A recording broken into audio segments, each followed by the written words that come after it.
ایک صحابی نے حضرت صلی اللہ علیہ وسلم کی خدمت میں عرض کیا، یا رسول اللہ،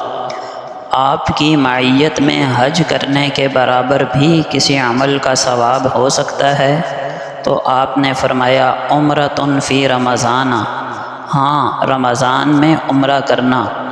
یعنی رمضان میں عمرہ کرنا میرے ساتھ حج کرنے کے برابر ثواب رکھتا ہے۔ نبی اکرم صلی اللہ علیہ وسلم نے فرمایا، بیت اللہ کے گرد طواف کرنا نماز کا درجہ رکھتا ہے، بس اتنا فرق ہے کہ تم طواف کے دوران بات کر سکتے ہو، اور اگر کوئی تم میں سے طواف کے دوران بات کرے تو خیر اور نیکی ہی کی بات کرے۔ عبداللہ ابن مسعود رضی اللہ عنہ فرماتے ہیں کہ نبی اکرم صلی اللہ علیہ وسلم نے فرمایا، لا حسد الا فی اثنین، رجل آتاہ اللہ مالا فسلطہ علی ہلکتہ فی الحق، ورجل آتاہ اللہ الحکمت فہو یقضی بہا ویعلمہا۔ رشک کرنا درست نہیں مگر دو قسم کے لوگوں پر،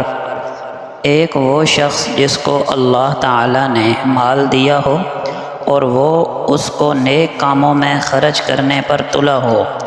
دوسرا وہ شخص جس کو اللہ تعالی نے علم و حکمت سے نوازا ہو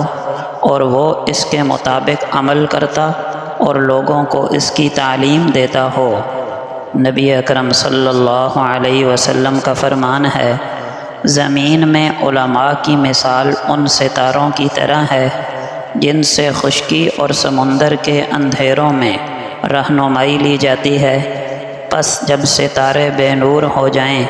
تو یقین ہو جاتا ہے کہ رہنمائی پانے والے راہ سے بھٹک جائیں گے۔ نبی اکرم صلی اللہ علیہ وسلم نے فرمایا، عالم اور عابد کو بلایا جائے گا، پس عابد سے کہا جائے گا کہ جنت میں داخل ہو جا، اور عالم سے کہا جائے گا ٹھہر جا یہاں تک کہ تو لوگوں کی سفارش کرے۔ حضرت عبداللہ ابن عباس رضی اللہ عنہما فرماتے ہیں کہ نبی اکرم صلی اللہ علیہ وسلم نے فرمایا، فقیہ واحد اشد علی الشیطان من الف عابد، ایک فقیہ عالم شیطان پر 1000 عبادت گزاروں سے زیادہ بھاری ہے۔ حضرت قبیصہ ابن مخارق رضی اللہ عنہ فرماتے ہیں کہ میں جناب رسول اللہ صلی اللہ علیہ وسلم کی خدمت میں حاضر ہوا تو آپ نے مجھ سے فرمایا، اے قبیصہ،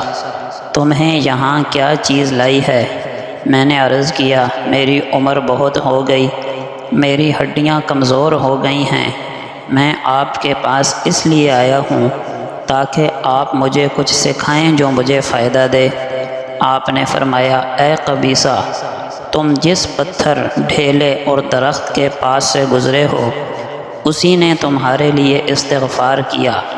یعنی تمہارے علم کی طلب میں نکلنے کی وجہ سے۔ حضرت عائشہ صدیقہ رضی اللہ عنہا فرماتی ہیں کہ نبی اکرم صلی اللہ علیہ وسلم نے فرمایا، السواک مطہرۃ للفم ومرضاۃ للرب، مسواک منہ کی صفائی کرتی ہے اور اللہ کی رضا کا ذریعہ ہے۔ ایک روایت میں ہے کہ مسواک نظر کو بھی تیز کرتا ہے۔ حضرت جابر رضی اللہ عنہ فرماتے ہیں کہ نبی اکرم صلی اللہ علیہ وسلم نے فرمایا، رکعتان بالسواک افضل من 70 رکعۃ بغیر سواک، مسواک کر کے 2 رکعت پڑھنا